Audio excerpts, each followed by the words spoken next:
เรื่องนี้มีชื่อว่าทำไมอูฐจึงมีงอกนิทานเรื่องนี้จะบอกให้เรารู้ว่าทำไมอูฐจึงมีหนอกที่ใหญ่น้าเมฆจะมาเล่าให้ฟังกันค่ะในช่วงปีแรกๆขณะที่ทุกอย่างในโลกเพิ่งกำเนิดใหม่สรรพสัตว์เริ่มทำงานให้กับพวกมนุษย์มีเจ้าอูฐตัวหนึ่งอาศัยอยู่กลางทะเลทรายที่ว่างและแห้งแล้งที่มันอยู่ที่นั่นเพราะมันไม่อยากทำงานนอกจากนี้ตัวมันเองก็ยังจะชอบอยู่ในที่โล่งกว้างอีกด้วยที่เข้ากับนิสัยของมันที่ชอบอยู่ว่างๆมันเอาแต่แทะกิ่งก้านและพุ่มไม้และพวกต้นกระบองเพชรด้วยท่วงท่าที่สุดแสนจะเกียจคร้านและเมื่อมีใครพูดอะไรกับมันก็จะเปล่งเสียงร้องอย่างไม่พอใจออกมาว่าแค่คำเดียวเท่านั้นเมื่อม้าได้เข้ามาหามันในเช้าวันจันทร์โดยบนหลังของม้านั้นมีอานม้าอยู่บนหลังและก็มีเหล็กครอบปากของมันอยู่ม้าเอ่ยอุทานขึ้นมาว่าเจ้าอูฐเจ้าอูฐมาวิ่งควบไปอย่างพวกเราสิเจ้าอูฐกลับเปล่งเสียงร้องอย่างขัดใจออกมาว่าม้าจึงกลับไปเล่าให้มนุษย์ฟังต่อมาสุนัขก็เข้ามาหามันโดยมีท่อนไม้คาบอยู่ในปากของสุนัขก็เอ่ยกับเจ้าอูฐอีกว่าเจ้าอูฐเจ้าอูฐเรามาวิ่งเก็บท่อนไม้แล้วคาบไว้อย่างที่พวกเราทำกันสิเจ้าอูฐก็แค่เปล่งเสียงร้องว่าสุนัขจึงกลับไปเล่าให้มนุษย์ฟังอีกต่อจากนั้นวัวก็มาหาเจ้าอูฐโดยมีแอกอยู่บนคอและเอ่ยว่าเจ้าอูฐเจ้าอูฐมาไถนาอย่างพวกเราสิเจ้าอูฐก็ร้องแค่ว่าจากนั้นเจ้าวัวก็กลับไปเล่าให้มนุษย์ฟังเหมือนเดิมตอนเย็นวันนั้นเองมนุษย์ก็เรียกมาและสุนัขและวัวเข้ามาพร้อมๆกันและกล่าวขึ้นมาว่าเจ้าทั้งสามข้าละสงสารพวกเจ้าจริงๆพวกเจ้าซึ่งอยู่ในโลกที่ทุกอย่างเพิ่งเกิดใหม่แบบนี้ต้องทำงานกันอย่างหนักแต่เจ้าตัวที่เอาแต่ร้องอยู่ในทะเลทรายนั้นมันไม่ทำงาน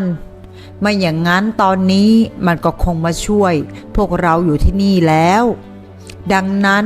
ข้าจะปล่อยมันไว้อย่างนั้นแหละส่วนพวกเจ้าก็ต้องทำงานหนักขึ้นเป็น2 เท่าขอบใจพวกเจ้ามากๆนะ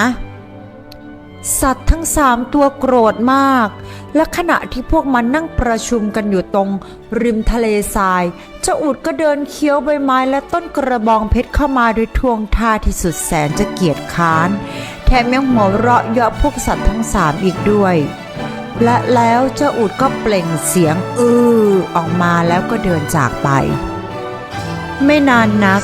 ผู้ดูแลท้องทะเลทรายก็เดินเข้ามาท่ามกลางกลุ่มฝุ่นทรายตลบผู้ดูแลท้องทะเลทรายมีเวทมนต์เวลาเขาเดินทางมาที่ไร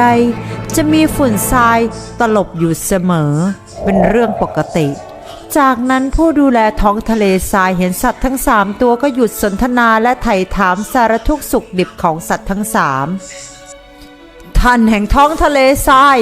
มันถูกต้องแล้วหรือที่สัตว์เกียจคร้านในโลกที่ทุกอย่างเพิ่งเกิดใหม่เช่นนี้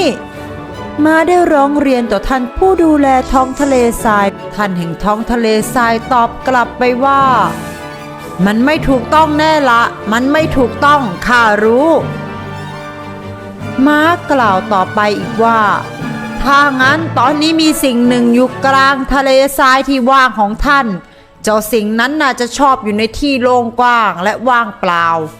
นั่นก็คือเจ้าสัตว์ที่มีคอยาวและขายาวมันไม่เคยแตะต้องงานอะไรทั้งนั้นเลยตั้งแต่เช้าวันจันทร์และอีกอย่างหนึ่งคือมันไม่ยอมวิ่งด้วยนะท่านมันได้แต่เดินอย่างเชื่องช้าเท่านั้นเองเป็นหนึ่งนั้นเองหรือเจ้านั่นมันเป็นอูฐของข้าเองแหละแล้วมันว่ายังไงกับพวกเจ้าบังล่ะสุนัขพูดอีกว่ามันก็แค่ร้องและไม่ยอมวิ่งไปเก็บไปไหนทำอะไรหรือว่าคาบไม้เลย แล้วมันว่าอย่างอื่นอีกไหมล่ะวัวฟ้องกลับต่อไปอีกว่ามันก็แค่ทำเสียงเท่านั้นและไม่ยอมไปไถนาหรือไปทำอะไรเลยผู้ดูแลท้องทะเลทรายตอบกลับสัตว์ทั้ง3ไปว่าดีละถ้างั้นพวกเจ้าจงอดทนรออีกหน่อยสักประเดี๋ยวข้าจะเสกให้มันต้องวิ่งแจนมาช่วยพวกเจ้าทำงานเองนั่นแหละ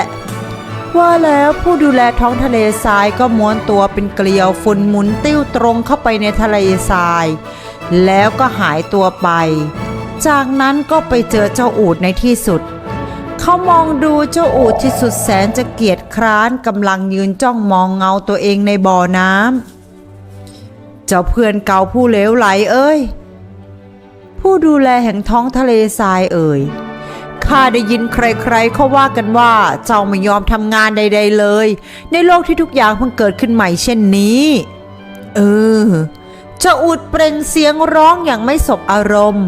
ผู้ดูแลแห่งท้องทะเลทรายนั่งลงเอามือกอดอกตัวเองแล้วเดินสำรวมจิตร่ายมนต์ขณะที่เจ้าอูฐยืนมองดูเงาสะท้อนของตัวเองมันในบ่อน้ำเจ้าได้ทำให้สัตว์ทั้ง3ต้องทำงานหนักขึ้นเป็น2 เท่ามาตั้งแต่เช้าวันจันทร์ทั้งหมดนี้เป็นเพราะความเกียจคร้านของเจ้า